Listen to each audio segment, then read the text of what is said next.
Everyone, and guess what? We are back from about 4 minutes ago because we had a very bad internet connection.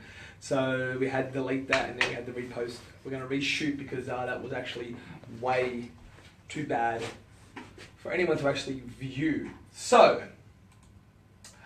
while I get this all shared up, let's just go over what we went through last week on Tender Talk. So last week we covered hot water systems, recessed. Now, I hope you've had a look through your tender to see if you've got a recessed one or not. I did go this morning and film a site visit where I actually thought I'd just pop in and talk about the recessed hot water system to show you what I was talking about last week on Tender Talk. So, keep a lookout for that site visit.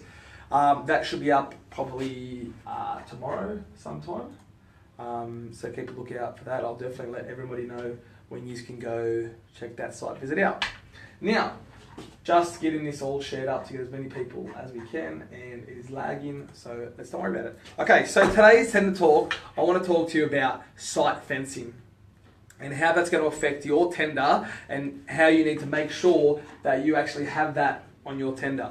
Now, temporary site fencing comes under a site cost. Now, you might ask why. So I'm going to explain it to you.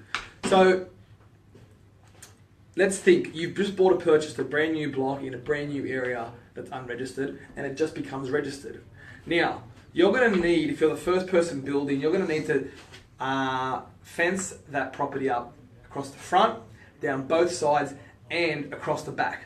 Now, this could change, and this could affect the cost either way or not. So you may think, for example, let's say in a knockdown rebuild, actually it might not even be a knockdown rebuild, you just might have a block where your neighbours have already built back and front, so you're only going to need the front fencing. So you can imagine that to pay for the front fencing compared to the side and the back is going to be a whole lot cheaper.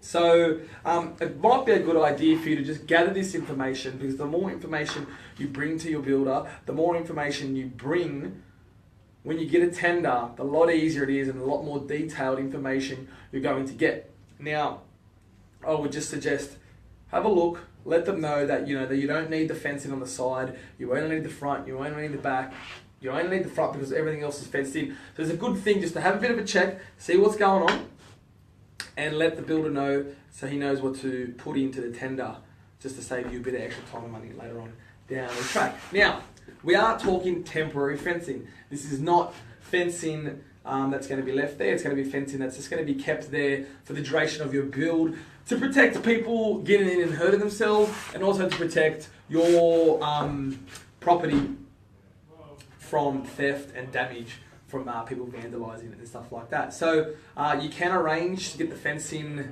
done before if you want. Maybe a couple of pros and cons. A couple of pros is you don't have to pay for the higher end of the fence. A couple of cons would be then, you have to take a little bit of extra care to protect it during construction. You may get a bit of splash of concrete, but we do take precautions to make sure that doesn't happen. So by all means, if you feel like you wanted to get your fence done first, then that'd be great. Now, if you know someone that is in the process of getting a tender or has bought a new block, tag them in the comments below, because we need a lot of people that are in the process of getting tenders that would need to know this little bit of helpful information. Also too, I'm thinking about changing the time of this to 7:30 or 7 o'clock on a Monday night, just to get a little bit more interaction with people, because I do think that Wednesday mornings might be a little bit hard. So I've tried that for a couple of weeks now. So I'd love to get your feedback on what time is best for you to actually join in live, because I want people live. We need to get the conversation started, because it's good to have a lot of people that are going through the same thing in the comments below. They can leave a bit of a chat and everyone can start helping each other in experiences they've had or experiences that they're going through at the moment, so we can just join the chat. So in the comments below, let me know what time suits for you. And also in the comments below, tag someone that needs to see this message about site fencing. I'll see you next week on another episode of Live Tender Talk. Thanks, guys.